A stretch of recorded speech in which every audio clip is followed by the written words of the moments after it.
तो माई बहिन के देला गारी,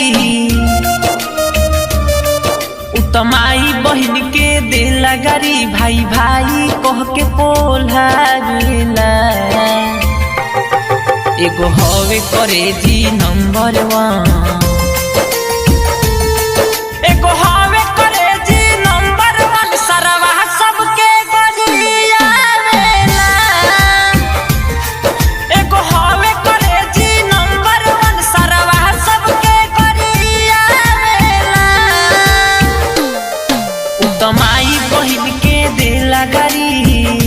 mix by Sneha recording studio Jamo Chand टोला।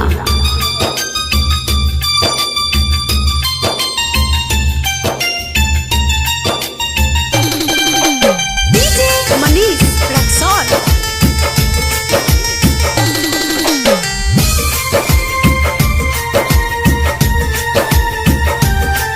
अपना के तेजू बनेला, कहला पर कुछ तनेला। कितना तारीफ करियो कर सबके नंबर से गनेला।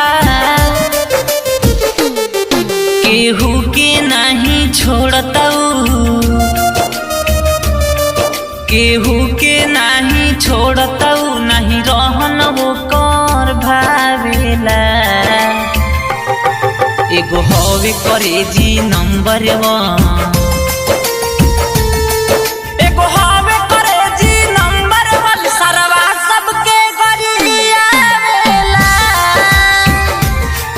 एगो हवे करे जी नंबर 1, सरवा सबके गरियावेला। तो माई बहिन के देला गारी। Mix by Sneha recording studio Jamo Chand टोला।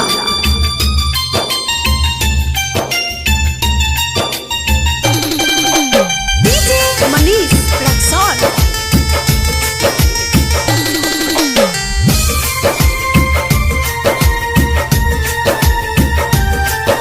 तो बोलेला बेपर्दा हो, इज्जत के उड़ावे गर्दा हो।